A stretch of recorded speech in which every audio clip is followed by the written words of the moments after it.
Hello everyone. The author today we have is A.K. Ramanujan. Before beginning this lecture, I wish you all a very good afternoon. So, A.K. Ramanujan, that is Attipate Krishnaswamy Ramanujan. He lived from 1929 to 1993. So you can see, if you know a bit of mathematics, you would see that he lived up to around 63 years. So by the time this author he died in 1993 in his 63rd year, he was already a paradigmatic figure in Indian English literature and cultural studies as well. So this author he was a professor of linguistics at the University of Chicago. He was a theorist and he is known. He's a great figure in Indian English literature. Though he was, to some extent, he was an American also, so we can say that he was an Indian American author. So today's lecture we shall be devoting to his life, poetry and translations. Why to his life? Because his life has a lot to do with his poetry and his translations. I mean all his literary works.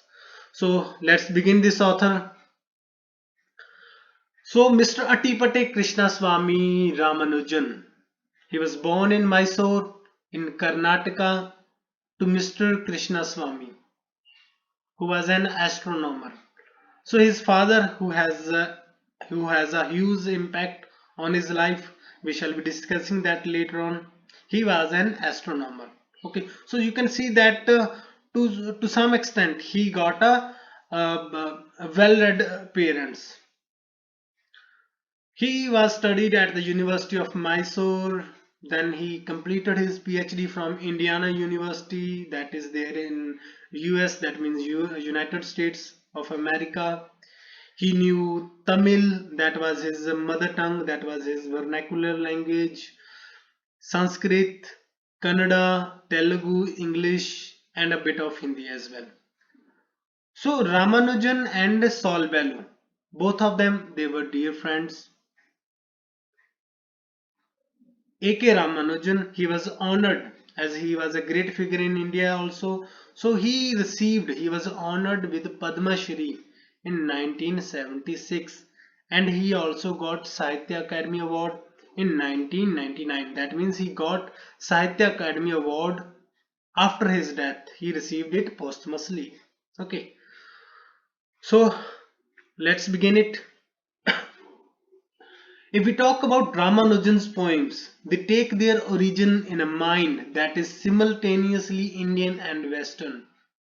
The Indian mode of experiencing an emotion and the Western mode of defining it. So you can see that he balances both the things. To some extent, he is Indian. He can experience the things. He has, I would say that there are emotional consequences to things to there are Indian emotionals. You can see that there is Indianness. His emotions are typically Indian, but he sees things from the Western perspective. He has the ability, he is capable of seeing things from the Western perspective also. That is the thing you would find in all his poems, and that is why you can see that he's a bit more objective. He has his vision is more objective than all of us, because when you are inside something, if you are a Hindu, you wouldn't be able to criticize Hinduism, but if you are A.K. Ramanujan, you would be able to do so, है ना? ਜੇ ਤੁਸੀਂ A.K. Ramanujan ਹੋ ਫਿਰ ਤੁਸੀਂ ਉਹ ਚੀਜ਼ ਨੂੰ criticize ਕਰ ਸਕਦੇ ਹੋ, because when we are inside things, when we are inside something, we will not be able to see things properly. We will not be able to see the whole picture. But when you are outside something, if you are an atheist or anything else, you would be able to see the negativities of that ideology as well. Okay, this is what we can see in A.K. Ramanujan, because he sees the whole picture of things. I would say that his vision deserves applauding.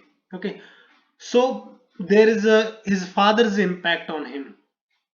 His father had a huge impact on him. Why so? Because he was an astronomer and a Sanskrit scholar as well. So you can see that on one hand, he was an astronomer. That means he had a kind of a scientific attitude, and on the other hand, he was a Sanskrit scholar. That means to some extent he was a conservative also.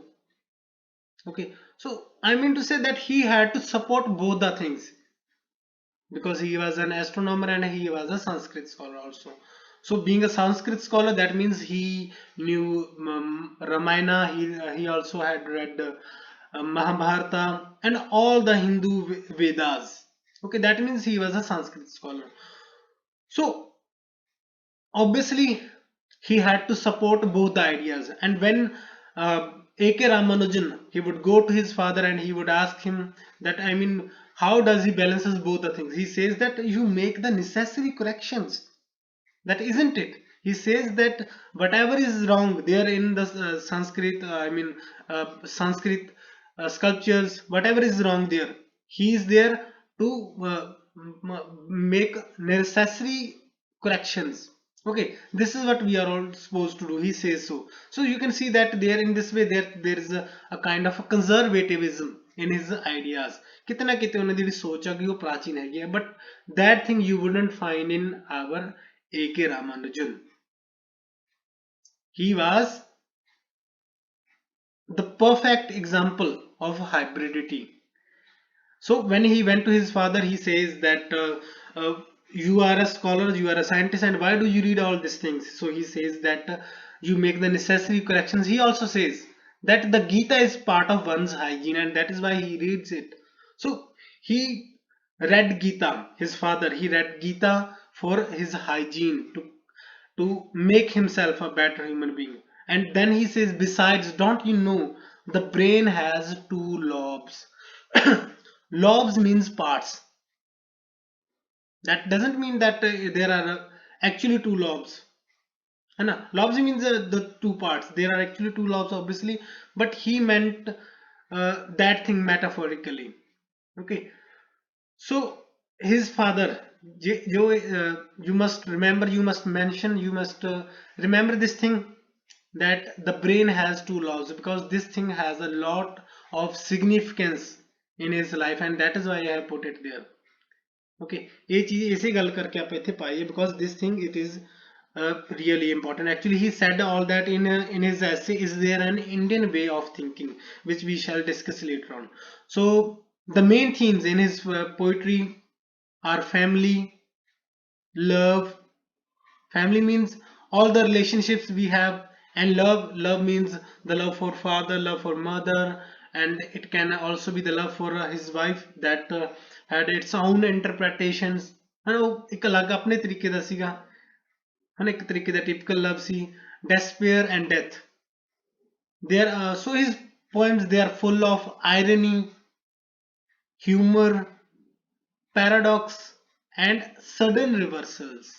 This is what we are supposed to see in his poetry. Okay, so they are full of irony, humor, paradox, and sudden reversals. So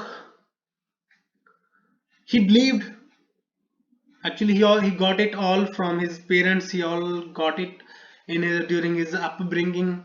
When he was being brought up, he faced two types of ideologies everywhere.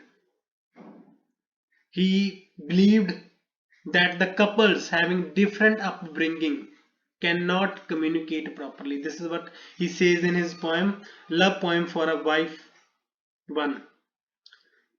So in that poem he says that ਜਿਹੜੇ ਵੀ couples ਹੁੰਦੇ ਨੇ, they cannot communicate properly because they have different experiences. We shall discuss that in later, that in the poem as well. So he also says he records his Keralite Syrian wife, Christian wife's memories to illustrate his idea. So to illustrate this thing, he takes the example of his own wife, who was a Keralite Syrian Christian. So he says we shall discuss that thing later on. Okay, means to say कि जो भी जिन्हां दे upbringing different ਹੁੰਦੇ, ਜਿਨ੍ਹਾਂ ਨੇ ਜਿਹੜੇ childhood ਦੇ experiences ਹੁੰਦੇ ਨੇ ਉਹ different ਹੁੰਦੇ ਨੇ, they will not be able to talk to each other properly. And besides it, there is acknowledgement of the doubleness and intermingling of colonial personality. So he accepts that to some extent we are we all are the British people, and to some extent we have our inherited values also, whatever we have inherited from our ancestors. So this is also, this thing, it also stays with us, whether it is painful or not, whether it is painful or worthy of praise, it stays with us. वो सारी चीज अपने नाल रहंदियां ने, ठीक है. So that is why he says that there is doubleness of things. ठीक है, भी चीजां समझ आ रही है ना कि ਆਪਾਂ ਸਾਰੇ ਕੀ ਹੈਗੇ, ਡਬਲ ਹੈਗੇ ਹੈਗੇ ਵੀ, I mean to say that we all are hybrid to some extent. So let's start reading his works. He says, the first poem we have the Striders. I have put the poem also.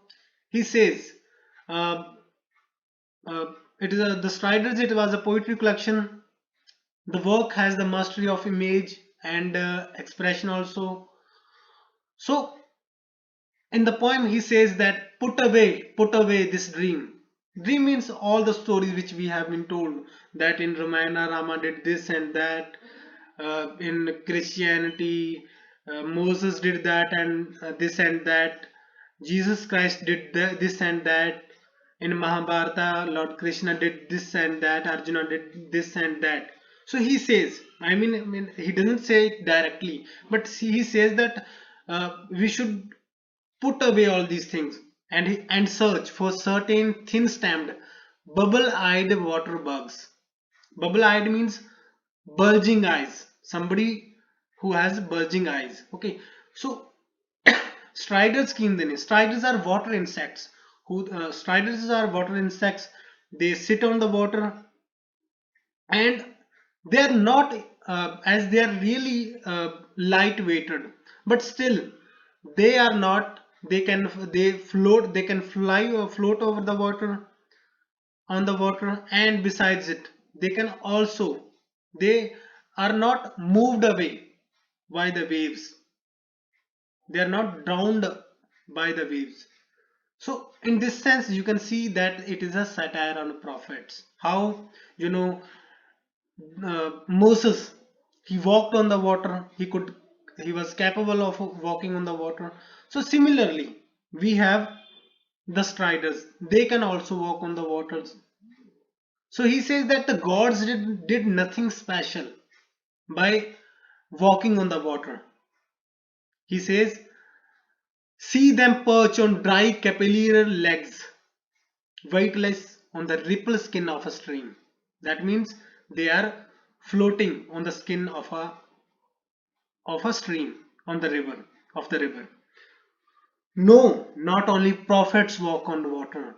This bug sits on a landslide of lights and drowns eye deep into the tiny strip of sky. We shall discuss that later on.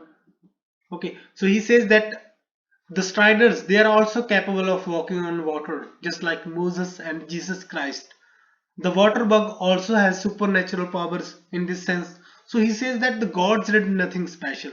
So the last line जो भी उन्होंने meaning किया कि जिमें कि the gods ने, the gods, they drown in the divinity, they drown, they sink in contemplation. So similarly the striders, they sink or drown in the sky which is reflected in the water. Okay, this is what the last lines mean कि ਇਹ ਵੀ ਕਿਨੇ ਜੋ ਪਾਣੀ ਦੇ ਵਿੱਚ ਇਹਨਾਂ ਦਾ ਅਕਸ ਨਜ਼ਰ ਆ ਰਿਹਾ ਹੈਗਾ, ਇਸ ਤਰੀਕੇ ਨਾਲ ਇਹ ਵੀ ਕਿਨੇ ਸਕਾਈ ਦੇ ਵਿੱਚ ਖੁਦ ਡੁੱਬ ਚੁੱਕੇ ਹੁੰਦੇ ਨੇ, है ना, sky नजर आ रहा है, जो sky ਦੇ ਨਾਲ ਇਹਨਾਂ ਦੇ ਖੁਦ ਦਾ ਅਕਸ ਨਜ਼ਰ ਆ ਰਿਹਾ ਵਾਟਰ ਦੇ ਵਿੱਚ. So similarly कि they also drown in the sky reflected in the water. So this is what the poem Striders means, which means the water insects. Anyways, so the next poem we have a river. Striders and a river. These are important points besides this obituary. It is also really important. So I believe questions have been asked out of them in the set exams, in your master cadre exams as well. So they can be repeated. And besides it, we have also brought some more important poems by him. So today we are then we have now we have a river. The next poem by our author A.K. Ramanujan. So the poet begins like this. He says that in Madurai, which is the city of temples and poets, they sing these poets. They sing of cities and temples. Madurai, it is a Madurai, which is there in Tamil Nadu.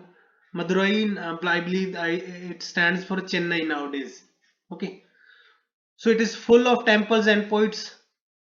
There is a river named Vakai or Vegai, which flows through this city. This river, it is an actually it is an important river there in Tamil Nadu, and it flows through this city.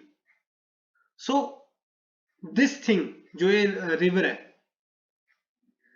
every summer this river it dries badly. This ਜਿਹੜੀ river है भी ये dry हो ਜਾਂਦੀ ਹੈਗੀ, and it bears the sand ribs. जो sand ribs ਹੁੰਦੇ ਨੇ ਉਹਨਾਂ ਨੂੰ bear ਕਰ ਦਿੰਦੇ ਨੇ. How I would say that जो sand है, it looks like the ribs. I mean ਇੱਕ naked ribs ਦੀ ਤਰ੍ਹਾਂ ਨਜ਼ਰ ਆਉਂਦੀ ਹੈ ਜਦੋਂ ਕਿ ਇਹ ਪਾਣੀ ਉੱਥੇ ਸੁੱਕ ਜਾਂਦਾ ਹੈਗਾ. Okay, so then obviously when there is no water, so the water gates, they are clogged with women's hair, with straw, with hay, and all these things, they are clogged over there. ਉੱਥੇ ਸਾਰੇ ਚੀਜ਼ਾਂ ਰੁਕ ਜਾਂਦੀਆਂ ਤੇ ਪਾਣੀ ਕੀ ਹੈ, I mean it looks really disgusting. Okay, and then in the rainy season what happens, it starts getting filled with water. Why so? Because it is a rainy season है ना, पानी उत्थे की आना शुरू का हो जाता है. So that is why he says the poets only sang only of the floods. Then the floods start there, floods शुरू हो जाते ने. So he says the poets only sang, I mean they didn't anything except singing only of the floods. They only talked about the floods, how it looked beautiful, and how it carried away the people. I mean, but he says the people talked about the rising inches, 3 villages being carried away by water, a couple of cows named Gopi and Brinda, and one pregnant woman. So this is what all these things, they have been carried away the water. ये सारे चीजें कि पानी दे विच चली गई, and obviously they have drowned, है ना, उन्हां दी की है कि उस दे विच डेथ हो गई है. So he says that the new poets still quoted the old poets, but no one spoke in verse. That means the new poets, they only quoted the old poets. They didn't do anything except that. They were walking on their steps, but no one spoke in verse of the pregnant woman drowned with perhaps twins are in her body. Okay, that means these people, these poets, they didn't talk about the women who drowned. I mean, in their poetry there wasn't any humanitarian perspective. So in that sense you can see that there is it shows the hollowness of their poetry. This pregnant woman, she might be having twins in her body, and even before birth she could have been experiencing their kicks in their body, but they didn't find any beauty in the plight of this pregnant woman. They didn't even mention her. They only talked about the floods, the rivers, how the villages are being carried away, and they did nothing else. There was no human touch in their poetry. Okay, So you can see that in that sense, you can see that there is hollowness in their poetry. He says the river has water enough to be poetic about only once a year. He says that their poetry, they only got poetic once a year. Why so? Because they were not able to see things properly. ਉਹ ਚੀਜ਼ਾਂ ਨੂੰ properly ਨਹੀਂ ਦੇਖ ਸਕਦੇ. So this is what the poem A River is all about. Okay ਵੀ, ਸੋ ਇਹ ਕੀ ਹੈਗੀ A River poem ਹੈ ਆਪਣੇ ਕੋਲੇ, ਜਿਸ ਦੇ ਵਿੱਚ ਕੀ ਆਪਾਂ ਦੇਖ ਸਕਦੇ ਹਾਂਗੇ ਕਿ ਜਿਹੜੀ ਕਿ ਇੱਕ old poets ਨੂੰ ਕੀ criticize ਕੀਤਾ ਗਿਆ ਹੈਗਾ, new poets ਨੂੰ ਵੀ criticize ਕੀਤਾ ਗਿਆ, because they couldn't talk about them properly. They didn't, there were no humanitarian perspectives involved in their poetry. Okay, so they were equally indifferent to the suffering of pregnant women. She might be having, as I said earlier, she might be having twins in her body, because and they might be identical twins with no moles to separate them, okay, to tell them apart. So this is the poem is all about. Just remember what I told you. Anyways, so let's move to the next poem. Then we have Looking for a Cousin on a Swing. Looking for a cousin on a swing. So if we talk about this poem, it is, to some extent, I would say that this poem it reveals the emotions of our author, the feelings, his desires. You know, marrying a cousin is really common in southern India, in southern Hindus, है ना, वो चीज के उत्थे वो marriage हो जाती है उन्होंने. So this is why you should not see this poem from that perspective, that it involves a kind of incestuous emotions. Okay, वो इस तरीके के कोई भी emotions है नहीं गे.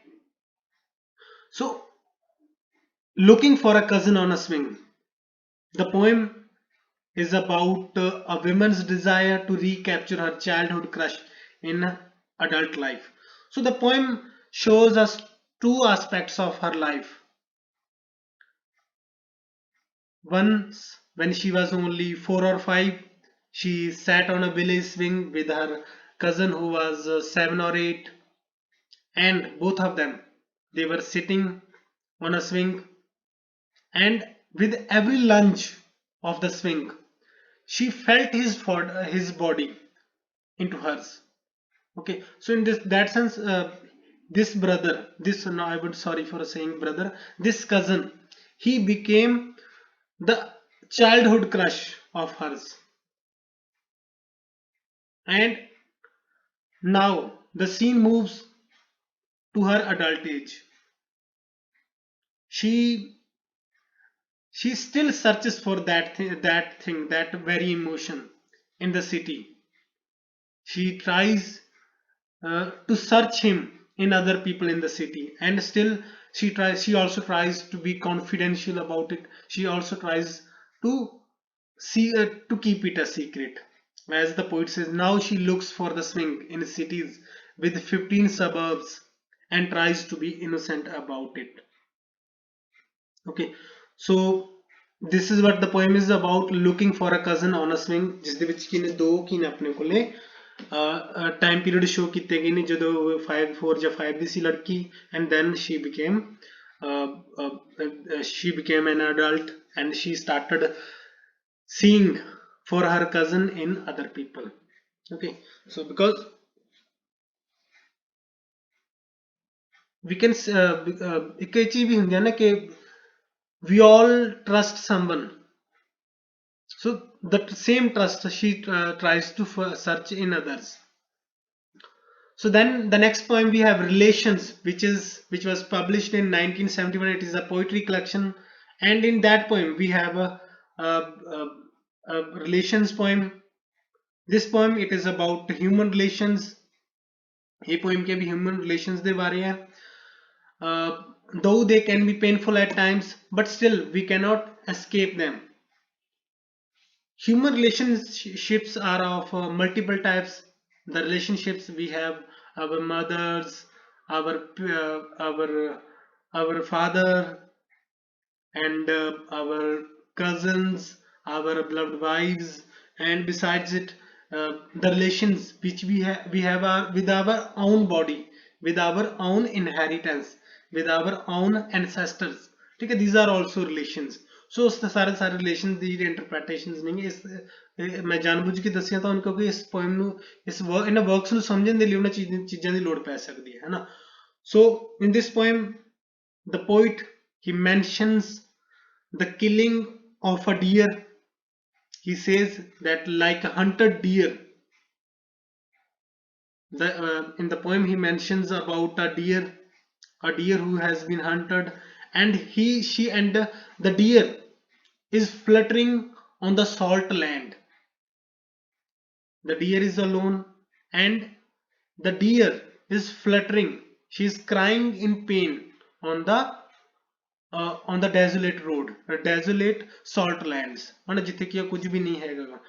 She could escape, but then the poet says, but living among relations binds the feet. Why cannot she escape? Because she is bound by the relations. She is having a relationship with her own body. उसकी खुद दी body नाल भी एक relationship है, and she cannot escape that. Her skin has been turned inside out. She is growing pale. She is fluttering there, but still she cannot escape. ਜਿਹੜੀ ਉਹ deer ਭੱਜ ਨਹੀਂ ਸਕਦੀ ਹੈ ਨਾ. So similarly that is the case in our relationships also. We can our relationships, they can be painful at times. They can be uh, uh, sometimes they can be really disgusting. Every type of relationship, I mean we all have this type of relationships also, but still we cannot escape because we belong to them. There is a sense of belongingness. We cannot escape them, and even if you start living alone, all those habits, all those actions, they would come with you, they would stay with you. वो सारे चीज़ां की अपने दे नाल आउंदियां नहीं. We cannot escape even our own bodies. आप अपने bodies तो भी नहीं भज सकते ना. Similarly that is shown in this poem also. Okay, so the next poem, this poem, it is really important. Obituary. Obituary, these are the words which are written at the death of someone, which is usually printed in the newspapers. So always there are pages in the middle of a newspaper where obituaries are published. Okay, so in this poem the poet, he gives us a list of legacy which has been left behind by his dead father, be it the debts. He also left a table covered with dust. He also left a house which is leaning upon a coconut tree. एक घर भी छड़ के गए ने जेड़ा कि है कोकोनट ट्री दे ऊपर की हैगा वो की कर रहेगा lean upon कर रहेगा. And he also left a grandson who was named after him. Actually this grandson, he was named after him. His name was decided by the toss, and he at the end he was named after him.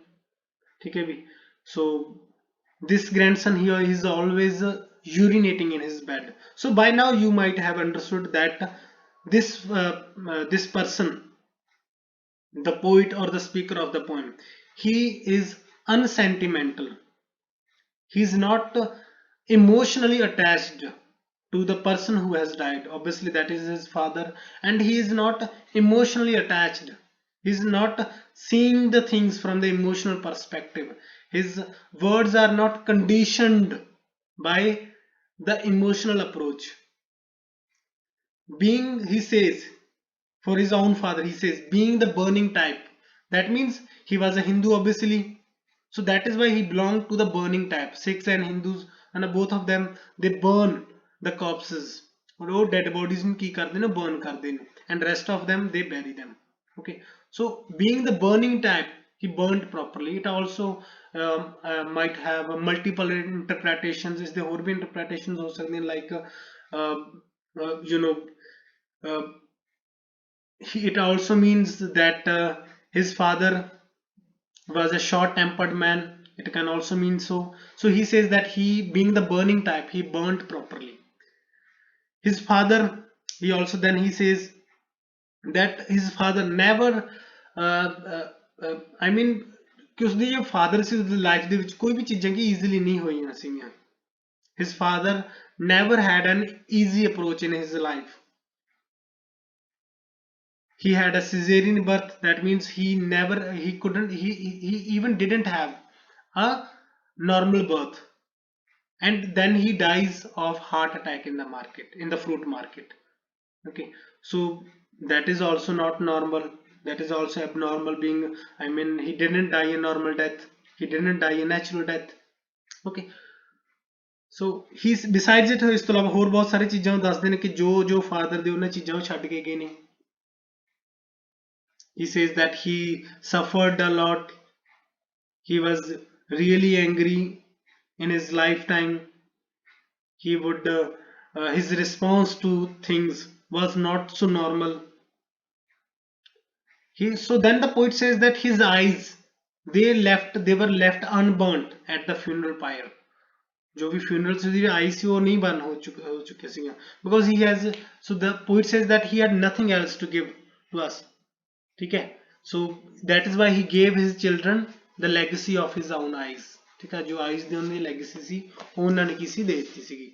Okay भी, so besides it, जो the spinal disc C, that is backbone, it was also left for the children, which was to some extent ਜਿਹੜੀ ਕੁਝ ਹੱਦ ਤੱਕ ਹੀ ਹੋ ਆਪਾਂ ਕਹਿ ਸਕਦੇ ਹਾਂ ਕਿ ਚੁੱਕ ਹੋ ਸਕੀ ਸੀ. It was bent a bit. Then the poet says that no tombstone was set for the dead man. ਕੋਈ ਵੀ ਉਸ ਵਾਸਤੇ tombstone ਨਹੀਂ ਬਣਾਇਆ ਜਾਂਦਾ, and ਕੋਈ ਵੀ ਜਿਹੜੀਆਂ no great words are written for him. Only pure lies were written on the tombstone. ਜਿਹੜੀ ਵੀ ਉੱਤੇ stone ਰੱਖਿਆ ਜਾਂਦਾ ਗਾ. So in this way he says that his father, he was saved from this shame, as the people had written pure lies that he was such a great man, he did that and he did this in his lifetime, है ना. वो सारे चीजें लिख देते हैं देने हैं. ठीक है भी. So then somebody comes, the poet then hears, he says that he hears that somebody has written 2 lines of obituary about his father. He says, but someone told me he got 2 lines in an inside column of a Madras newspaper, sold by the kilo. Okay, sold by the kilo. This thing also shows that the speaker is unsentimental, है ना. So which obviously जो newspaper है, it is cut down and then it is sent to the shopkeepers and they use it for the grocery purposes, है ना. They put things in them and then they sell it, है ना. So this is why the poet, he is whenever he buys anything, ਜਦੋਂ ਵੀ ਉਹ ਕੁਝ ਵੀ ਚੀਜ਼ ਖਰੀਦਦਾ ਗਾ, whenever he buys anything, he tries to read it. ठीक है, कि उसਨੂੰ लगਦਾ कि शायਦ कितना कि उसके फादर बारे वो लाइन्स लिखियां होंगी. So you can see that the father, that the speaker, he is unsentimental about his father. But the mother, at the end of the poem, he says that his mother is changed. His father has left nothing but a changed mother also. That means, because she was his life partner, she is his life partner, and that is why she knows what he meant for her. Okay, so this mother, she knows what she has lost. Okay, so this was the poem Obituary. Then we have Of Mothers, among other things. So in this poem, as I have put it there, he talks about the 3 stages of his mother. I have also put the poem here because it is a simple poem. If you read it once, you wouldn't forget it. He says, I smell upon this twisted blackbone tree. I smell upon this twisted blackbone. That means blackbone tree, the tree stands for his mother. Twisted means it is bent a bit. That means she has grown old now. And he says, whenever he sees this old woman, that means his mother, she remembers him, her youth. The poet remembers her youth. The silk and white petal, it stands for her mother's youth. In her youth, she was a soft and elegant, but still a devoted mother. How? Why does she? Why he says so? He says, from her earrings, 3 diamonds splash a handful of needles. That means जो उसਦੇ earrings ਸੀ, ਜੋ earrings ਦੇ ਵਿੱਚ ਜਿਹੜੇ diamond ਸੀ, ਉਹਨਾਂ ਤੋਂ ਇੱਕ splash ਸੀ ਇੱਕ ਤਰੀਕੇ ਦੀ, ਕਿ ਉਹ shine ਇਸ ਤਰੀਕੇ ਦੇ ਕਰਦੇ ਸੀ that they would look like a handful of needles. Okay, that means ਜਿਵੇਂ ਕਿ sun ਦੀਆਂ rays ਹੁੰਦੀਆਂ ਨੇ, the shining rays have been compared to a handful of needles. And then he says, and I see my mother run back from rain to crying cradles. I see my mother run back from rain. Rain here stands for all the difficulties she had in her life. To the crying cradles, that means the poet. है ना, कि वो किस तरीके नाल crying cradles वाले में जिथे कि बच्चा खेड रहा ਹੁੰਦਾ, क्रेडल मीनस ਉਹ ਇੱਕ ਝੂਲਾ ਹੁੰਦਾ ਬੱਚਿਆਂ ਦੇ ਰੱਖਣ ਵਾਲਾ ਜਿਹਦੇ ਵਿੱਚ ਕਿ ਨਾ ਉਸਨੂੰ ਝੁਲਾਉਂਦੇ ਹੁੰਦੇ ਨੇ, ਠੀਕ ਹੈ।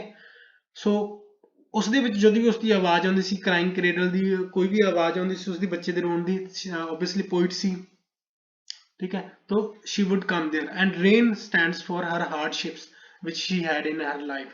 The rains tack and sew, that means the difficulties they tried to tack means when we temporarily attach things, and sew things, that means the rains, the hardships, they tried to stop her ਜਿਹੜੇ mother ਨੂੰ ਨਾ ਰੋਕਣ ਦੀ ਕੋਸ਼ਿਸ਼ ਕੀਤੀ with broken thread, the rags of the tree tasseled light. All those hardships, all those difficulties, they tried to stop her, but still the tree represented the light. Light stands for her positivity, the hope. But her hands are a wet eagle's but her hands are a wet eagle's 2 black pink crinkled feet. He says, the poet says that her grip, the 2 black crinkled feet, as I have written there, it shows her grip over the situation. You know, the things were difficult for her to bring up a child. It is always a difficult job for a mother, and in infancy it becomes really difficult because the child is really tender, you know?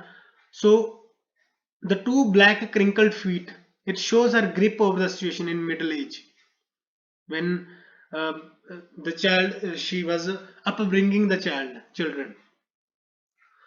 One talon crippled in a garden trap set for a mouse. So actually when she harmed herself, she set a trap for a mouse, and by some mistake, accidentally, she put her feet put her feet there, and she had crippled herself, she had injured herself badly. Okay, so the poet says talon here means for the feet, ठीक है, कि ਜਿਹੜਾ ਉਹਨਾਂ ਨੇ ਜਿਹੜਾ feet ਸੀ ਉਹਨਾਂ ਨੇ ਕਿਹਾ ਬਾਈ ਮਿਸਟੇਕ ਉਹ ਕਿਸੇ ਆਪ ਦਾ ਹਰਟ ਕਰ ਲਿਆ ਸੀਗਾ। So her saris do not cling, they hang, loose feather of a one-time wing. That means the mother was so devoted that she was losing her health. She has lost her health, and ਆਪਣੀ health ਨੂੰ ਇਸ ਤਰੀਕੇ ਨਾਲ ਉਹਨਾਂ ਨੇ ਖੋ ਦਿੱਤਾ ਸੀ ਕਿ that her saris, they do not fit her, they do not cling, they hang, है ना। इस तरीके ਨਾਲ ਲੱਗਦਾ ਸੀ ਕੋਈ ਜਿਸमें कुछ ਉਹਨਾਂ ਨੂੰ ਟੰਗਿਆ ਹੁੰਦਾਗਾ ਸਿਰ ਤੇ, because she has lost all her womanly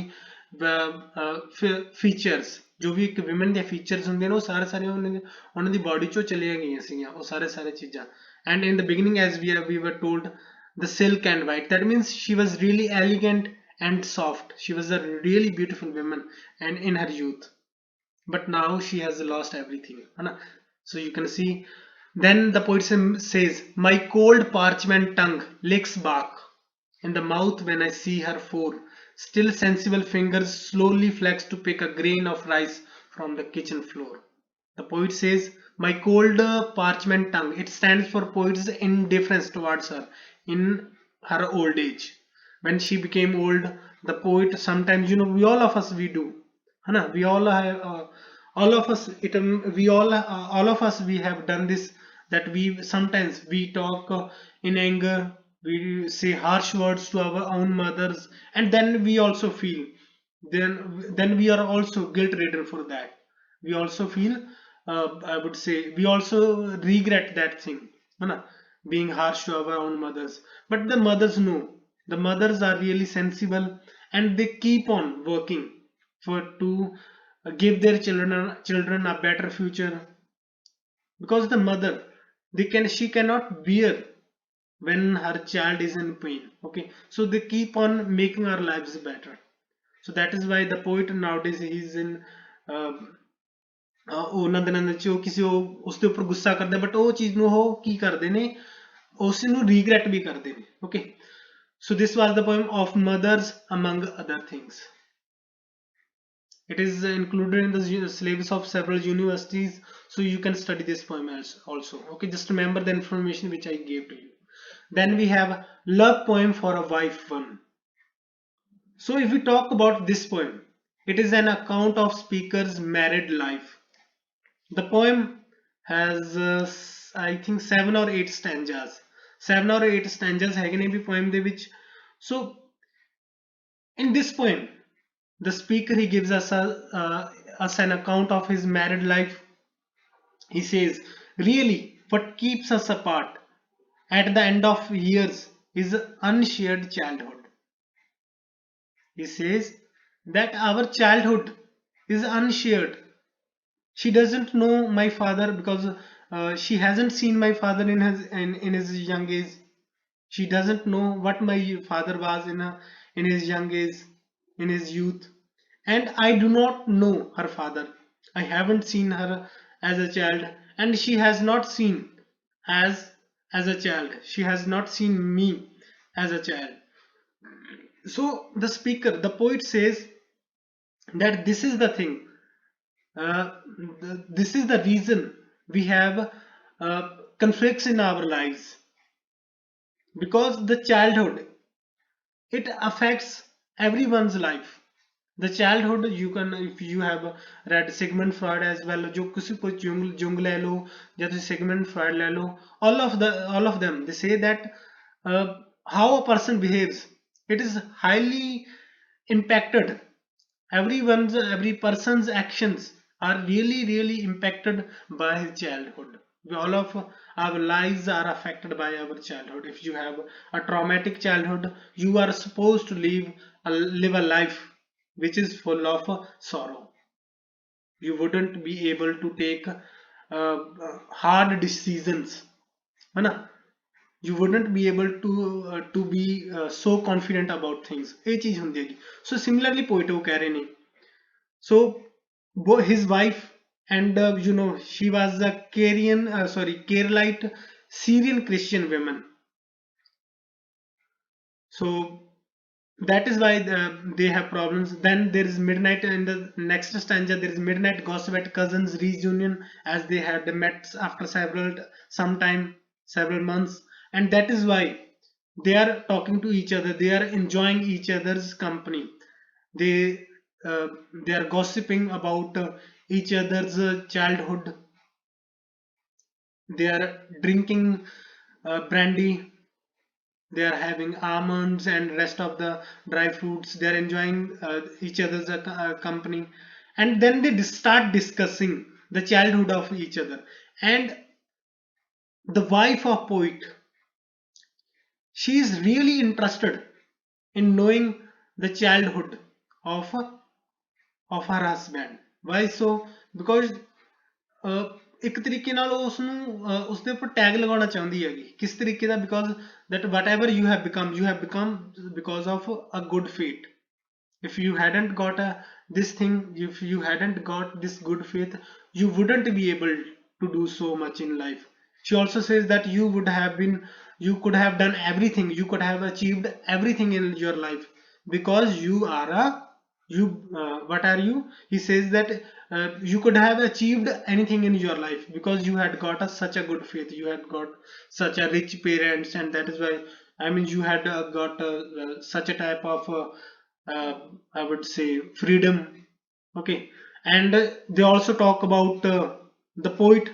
He also uh, then in the next stanzas the poet discusses about her father, who would who was really worried about her daughter because she was having an affair with a Muslim guy. She would keep on visiting that Muslim guy, and as they were having obviously that type of relationship, and whenever she would come at home, she would uh, try to justify her deeds by false excuses. है ना? She would also provide solace to her father by false excuses, है ना? Excuses ਦੇ ਕੇ ਉਹਨੂੰ ਕੀ ਆਪਦੇ father ਨੂੰ ਮਨਾਉਣ ਦੀ ਕੋਸ਼ਿਸ਼ ਕਰਦੀ. And then there is obviously, which I have discussed earlier also, her treatment of him. She also didn't treat him properly. She also had conflicts with her cousin also, because they keep on fighting with each other. They fight over uh, the issue of their grandparents kitchen. She says that it was situated in the northern region, and he says, that is James, her cousin. James says that it was situated in the southern uh, corner. So both of them, they fight over this thing, and then they sit and they start making the design of that house by from their memories. Okay. So then the poet says that all such issues we have because we have an unshared childhood. They are not able to understand each other. है ना? देखो भी poem the title के love poem for a wife, but there is nothing about love. है ना? So then the poet says probably only the Egyptians had it right. Their kings had sisters for queens to continue the incest. Incest means having sex with a family member. Okay. Incest means the having sex with a having into that type of relationship with a family member. Okay. ये ਹੁੰਦਾ है incest. Okay. So this thing, it was actually done by the Egyptians because they didn't want to pass their kingship to others, है ना? And that is why they had their own sisters for queens. Okay. So he also says that Hindus did this thing also. They betroth their children before their birth. So the poet says that it would have been better if he had been an Egyptian, or if his family had been following the Egyptian custom. He would have married his own sister or cousin, and in this way he would have been able to ignore his wife. He wouldn't have married his own wife, है ना? तो इस तरीके ਨਾਲ ਉਸਨੂੰ ਆਪਦੀ wife ਤੋਂ ਕੀ get rid ਮਿਲ ਸਕਦਾ. He could have get rid of his own wife. He also says that even it would have also been better if his mother and a friend of his mother, they had promised each other and they had betrothed them before birth. Okay, उन्होंने betroth हो before birth. Hindu, it is really common in the Hindus in the South Indias. You might have seen that thing in the movies also, that they promise each other that uh, it is in my womb, if it is a boy, I would marry it to your daughter. If it is a daughter in your womb, you would marry it to my boy. Okay. So this is what these types of promises, they were really common in the older days in the southern India. Okay, so this is what the poem love poem for a wife one is all about. Okay, so speaker the married life ਦਾ ਜਿਸ ਦੇ ਵਿੱਚ ਕਿ ਆਪਦੀ wife ਨੂੰ ਕੀ ਹੈਗਾ ਉਹ discuss ਕਰ ਰਿਹਾ, ਉਸਦੇ ਸਾਰੀਆਂ ਉਹ ਚੀਜ਼ਾਂ. ਠੀਕ ਹੈ ਵੀ. So in the next poem we have love poem for a wife too. It is the second part of this poem, and to some extent I would say that this poem is different than the previous one. So the poem begins with the speaker. He describes a fight he had with his wife. So the quarrel it was so long that it felt it lasted so many days. He believed that it was so long. So this argument between them, this quarrel which happened between them. So this argument it brought to his mind the images from their different past. So similar वो चीज के जो उन्होंने past was जो similar ਹੁੰਦਾ जो उन्होंने ਜਿਹੜਾ childhood similar ਹੁੰਦਾ तो किसी they would have been able to settle all those calls है ना वो इस तरीके ਦੇ calls ਉਹਨਾਂ ਦੇ ਵਿੱਚ नहीं ਹੋਣੇ ਸੀਗਾ. So he looks back into his wife's past and he imagines her as an adolescent in Aden, in Yemen. He also sees their present. In their presence, obviously, they are fighting with each other. And then he sees a dream. What he sees in this dream, he sees that his face, it is merging with the face of his wife's. So in this way, he is becoming half man and half woman, just like an androgynous god. You might have seen the picture of Lord Shiva. ਭਗਵਾਨ ਸ਼ਿਵ ਜੀ ਦੀ ਤੁਸੀਂ picture ਦੇਖਿਓ ਐਂਡਰੋਜੀਨਸ ਜਿਹੜੀ nature ਹੈ ਨਾ ਉਹ God's ਦੀ ਉਹ ਆਪਣੀ ਕਾਫੀ common India ਦੇ ਵਿੱਚ you might have seen the picture of Lord Shiva. It is half women and it is half male. ठीक है half की है it is the half of it is of Parvati and half of it is of Lord Shiva. So that is why he was also becoming an androgynous god. So they were becoming one. So if a person is one, there wouldn't be any fight. Okay, so that is why the poet imagines that they became the same person, an androgynous god. So when he gets up, he is happy to have this experience, but then he becomes sad because they are again physically separate people. They have been separated from each other, and that is why. So at the end the poet says, my wife's face still fast asleep, blessed as by butterfly, snake, ship rope, by my only love's lonely insatiable envy. So he sees that his wife who is living her life, and that is why he can see butterflies, snake, ship rope, all those things in her face. On the other hand, the poet, he has insatiable envy. Insatiable means something which cannot be quenched, unquenchable. ठीक है सो ਜਿਹੜੀ ਚੀਜ਼ ਨੂੰ satisfy ਨਾ ਕੀਤਾ ਜਾ ਸਕੇ ਉਸ ਤਰੀਕੇ ਦੀ ਉਸਦੇ ਕੋਲ ਜੈਲਸੀ ਹੈਗੀ ਠੀਕ ਹੈ ਵੀ ਦ ਪੋਇਟ ਦੇ ਵਿੱਚ so then we have another poetry collection, that is Second Sight, which was published in 1986. You must remember the publication date of the Striders, you must remember the publication date of Relations, okay? And some of the poems we are also doing poetry collection Ecology. So here we have the poem Ecology. So if we talk about this poem, you know, we have discussed earlier also that the poet, he loved his mother so much. The poet, he is loyally devoted to his own mother. So the poet is angry because his mother had a migraine attack. You know what is a migraine? It is a very, I would say, it is a very severe kind of headache. You would feel as if somebody is hammering your head, है ना इस तरीके की ਜਿਹੜੀ hammering होनी लगेगी. So and besides it also causes a person to vomit, है ना. A person starts vomiting a lot. So this is what migraine is all about. So the poet's mother, she had a migraine attack because of the fragrance of red champak tree. Red champak tree, it is a tree which is usually found in the southern India. So the odor of this trees flowers is so strong. The fragrance, ठीक है भी red tree ਦੇ red champak tree ਦੇ ਜਿਹੜੇ flowers ਹੁੰਦੇ ਨੇ ਜਿਹੜੀ ਉਹਨਾਂ ਦੀ odor ਹੈ, it is very heavy, it is so strong and it makes a person suffocate. as you know, the flowers, the fragrance of the flowers, it spreads everywhere.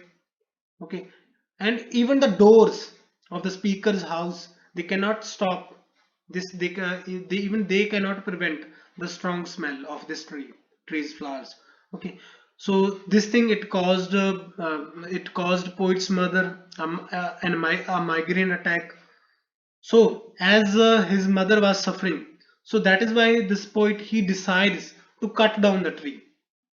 Okay, so he takes an axe and he decides to cut down the tree. When he's about to cut down the tree, his mother approaches him and she does not let him do so. ਉਹ ਚੀਜ਼ ਉਹਨਾਂ ਨੂੰ ਕੀ ਹੈ, ਉਹ ਨਹੀਂ ਕਰਨ ਦਿੰਦੀ, because the mother, she also sees the positive side of the tree in her garden. Okay, so she says that the tree is as old as her, and the tree also deserves respect. Okay, so to illustrate her idea, she says a lot of things, that this provides so many this tree, it provides us so many flowers which we offer to the gods and to daughters, and हर साल के अपन इन्होंने किया गया flowers ने किया गया एक दूसरे ने किया गया प्रेजेंट कर देंगे, and that is why the tree is an important thing and he must not cut down it. So this is what the poem Ecology is all about. ठीक है भाई. So then we have in the zoo. So the poet, he visits a zoo. In the poem you would ਮੈਂ ਇੱਥੇ ਲਗਾ ਨਹੀਂ ਸਕਿਆ ਵੀ ਉਸਦੀ picture, but ਜੇ ਤੁਸੀਂ ਪੋਇਮ ਨੂੰ ਐਕਚੁਅਲੀ ਦੇਖੋਗੇ, ਇਸ ਦੇ ਵਿੱਚ ਕੀ ਨੇ, ਕਾਫੀ ਸਾਰੇ ਕੀ ਨੇ ਕਮੈਂਟਸ ਨੇ, and which have been italicized. Comments ਨੂੰ ਕੀ ਹੈ, ਇਟੈਲੀਸਾਈਜ਼ ਕੀਤਾ ਗਿਆ ਹੋਇਆ ਹੈਗਾ ਪੋਇਮ ਦੇ ਵਿੱਚ, ਤੇ ਬਾਕੀ ਸਾਰੀ ਚੀਜ਼ਾਂ ਨੂੰ ਕੀ ਐਜ਼ ਇਟ ਇਜ਼ ਰੱਖਿਆ ਹੋਇਆ ਹੈਗਾ, ਜੋ ਵੀ ਉਹਨਾਂ ਦੇ ਹੋਰ ਪੋਇਟ ਦੇ ਜਿਹੜੇ ਕਮੈਂਟਸ ਨੇ, ਪੋਇਟ ਦੇ ਜਿਹੜੇ ਵੀ ਆਈਡੀਆਜ਼ ਹੈਗੇ ਨੇ. ਠੀਕ ਹੈ ਵੀ. ਸੋ if we talk about this poem in the zoo, so in the poem the poet compares the zoo to his own home. So there is a bird called storks. He compares the bird storks to Stokes' color to his grandmother's, that of maggoty curds. ਉਸ ਦੇ ਜਿਹੜੇ grandmother ਸੀ, ਉਸ ਦੇ ਨਾਲ ਜਿਹੜੇ colour ਹੁੰਦੇ ਸੀ, ਉਹਨਾਂ ਦੇ ਨਾਲ ਉਹ ਕੰਪੇਅਰ ਕਰਦੇ ਨੇ. ਠੀਕ ਹੈ ਵੀ. Besides it, he says that the ਜਿਹੜੇ ਉਹਨੇ ਕਲਰਸ ਬਾਰੇ ਗੱਲ ਕਰਦਾ, that it is of usually three types. It is black, it is gray, and it is of that color है ना. And then he compares the wings of Stokes to an umbrella, and then he compares this umbrella to his father's ribs. ਠੀਕ ਹੈ ਵੀ.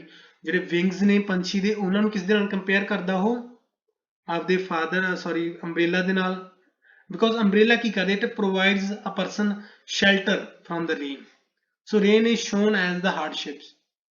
So an umbrella, it stops the hardships, it prevents the hardships.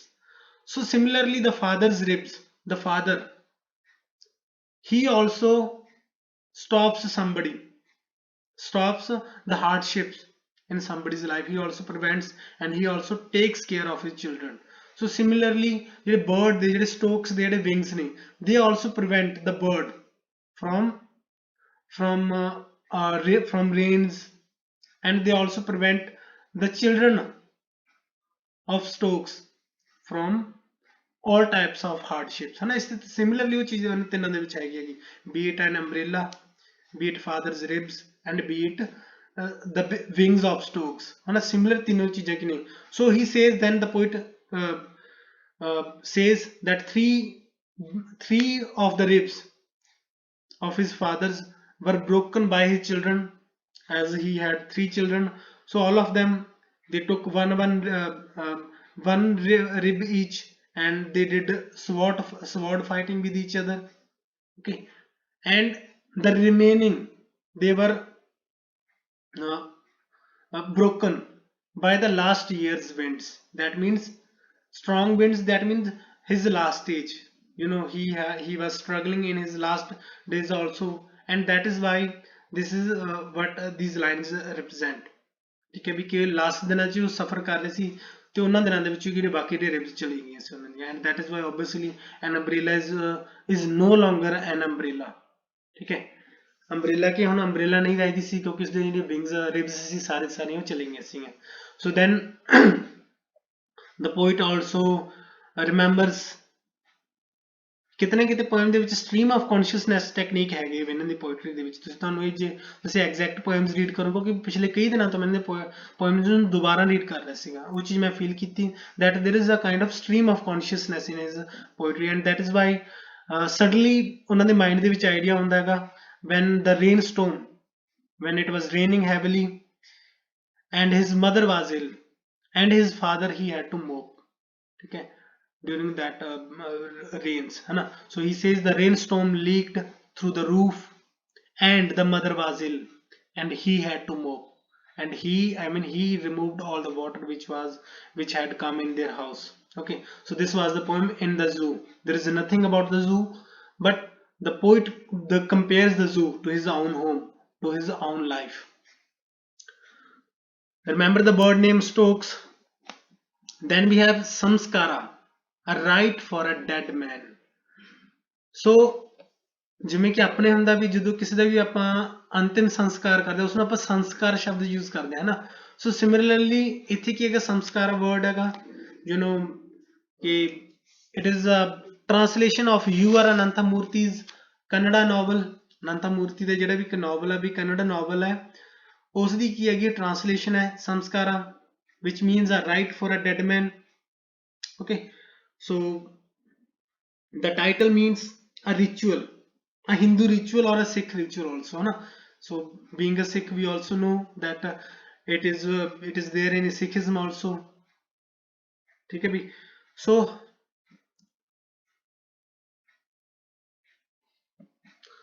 the title means a Hindu ritual.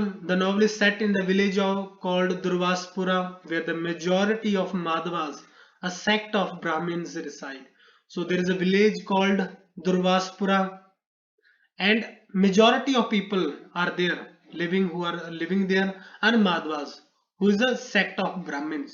You know, casteism, it had a lot of significance in the ancient days, as it has nowadays also, you know, though it has decreased a bit, but it is there है ना. वो casteism आज भी हैगा तो उन्नत दिनों ਦੇ ਵਿੱਚ ਵੀ हैगा. So you can still understand, you can relate this poem. So in the poem we have two central characters. The first one is Praneshacharya, who is an orthodox Brahmin. Praneshacharya kaun hai? He is an orthodox Brahmin and he is married to an invalidate woman, a woman who is not so fit to be a wife. So Praneshacharya, in that sense you can see that he is imprisoned. He cannot have relationship with the other women because he is a Brahmin. He cannot do so. He is an orthodox Brahmin. And the second central character we have Narnappa.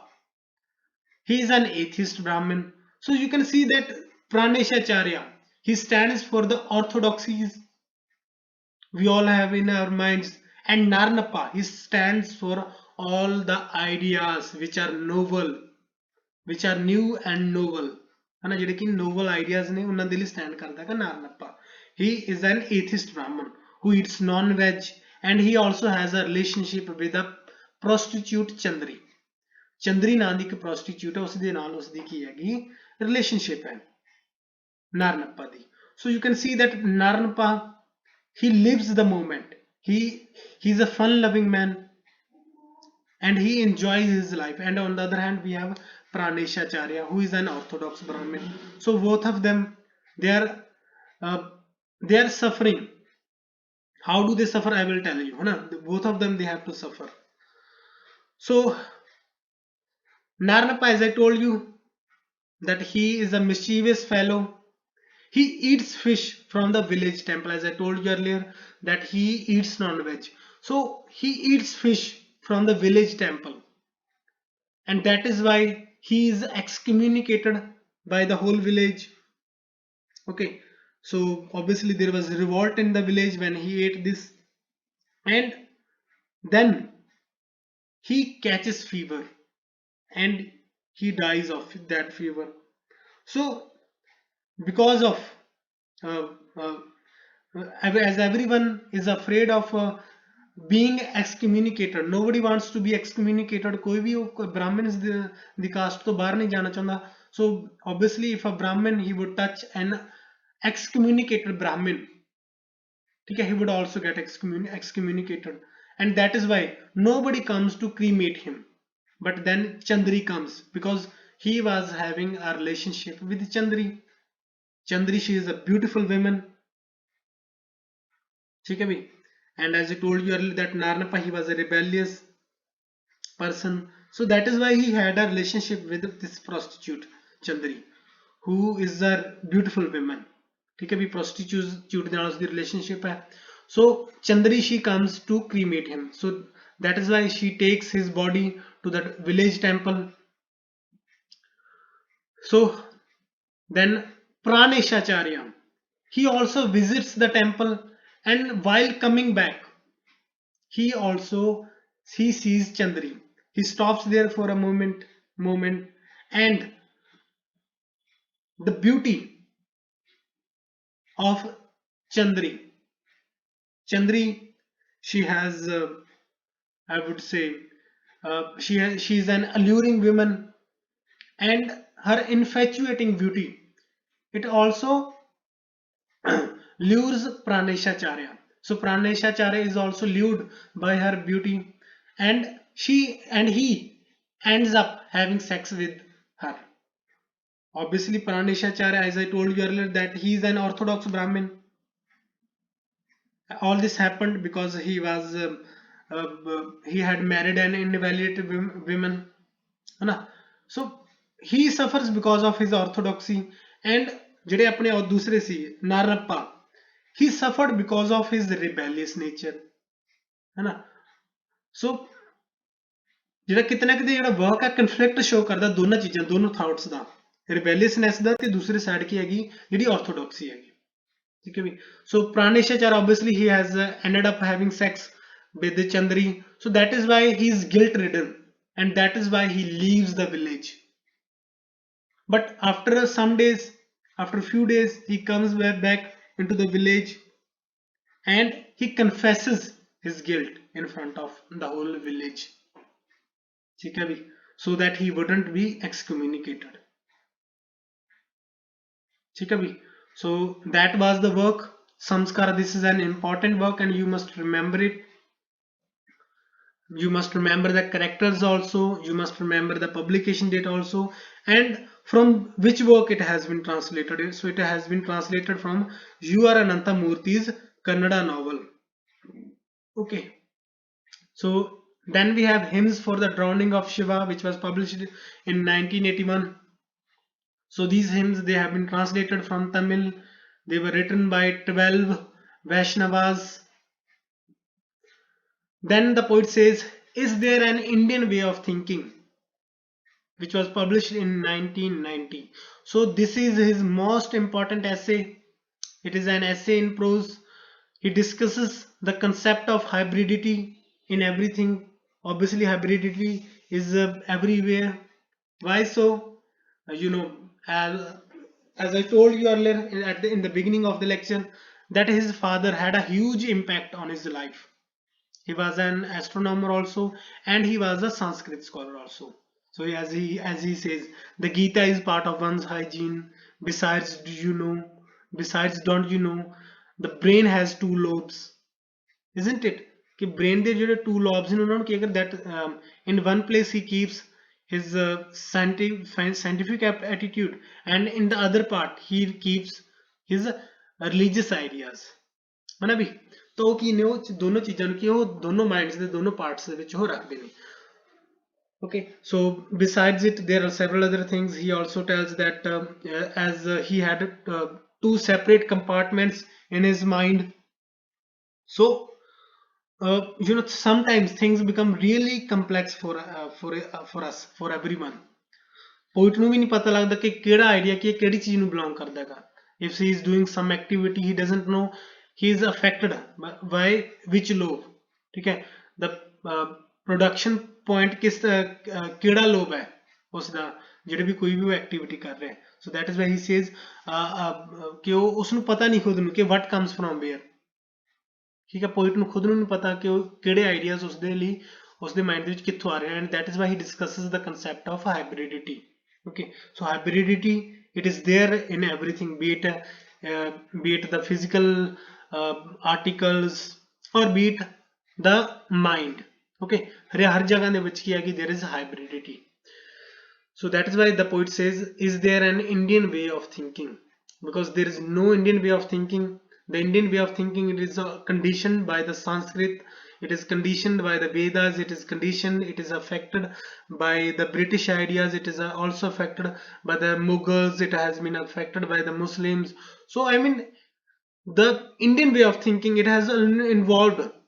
so many ideas all over the world and that is why there is no Indian way of thinking okay so then we have folk tales from India oral tales from 20 Indian languages which was published in 1991 and then there is 300 Ramayanas which was published in 1991 so this is his most controversial essay which was published just before the birth just before his death ठीक है भी इसकी मौत तो इन्हों की मौत तो थोड़ा चिर पहले कि ये ਜਿਹੜਾ essay ਸੀ publish ਹੋਇਆ ਸੀਗਾ so it was his most controversial essay and in you know as the poet says that there are 300 Ramayanas so in one of them he also depicted Rama and Sita as siblings so this essay essay by A.K. Ramanujan it was included in the syllabus of Delhi University in 2006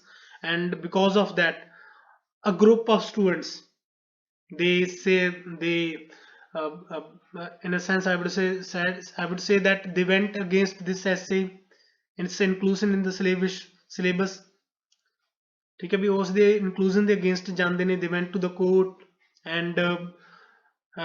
and finally the court had removed that essay because they say that this essay it hurt their emotions it hurt their faith ठीक है भी and ਬਹੁਤ ਸਾਰੇ ਜਿਹੜੇ ਇਸ ਦੇ ਵਿੱਚ ਕਹਿ ਸਕਦੇ ਕਿ ਰਮਾਇਣਾ ਦੇ ਜਿਹੜੇ ਬਹੁਤ ਸਾਰੇ ਪਾਰਟਿਕੂਲਰ ਸ਼ੋ ਕੀਤੇ ਨੇ ਬਹੁਤ ਸਾਰੇ ਟੈਬਸ ਸ਼ੋ ਕੀਤੀਆਂ ਗਈਆਂ ਨੇ ਰਮਾਇਨਾਸ ਦੀਆਂ ਕਿ and in one of the Ramayanas it is shown that Ravana he didn't have 10 heads ਉਸਦੇ 10 ਸਿਰ ਨਹੀਂ ਸੀਗੇ actually when he was born his mother wore him a necklace which had 9 jewels and his face it was reflected in all those 9 jewels and one had and he was and in this way ਉਹਨੇ ਜਿਹੜੇ 9 ਜਿਹੜੇ jewels ਸੀਗੇ 9 pictures ਨੂੰ count ਕਰਕੇ plus one was his head so that is why he was said Dashanand okay the person who was having 10 heads okay so this was his most controversial essay it can be asked who wrote the essay 300 Ramayanas so then we have when God is a Customer which was published in 1994 it is a collection of songs edited by him a flowering of a tree and other old oral tales from India which was published in 1997 so we are done thank you very much on Facebook you can see that our page name is Kablin Literary Classes on YouTube our page name our channel name is English Literature and Grammar so if anyone needs any type of help you can call me you can note my number so thank you very much.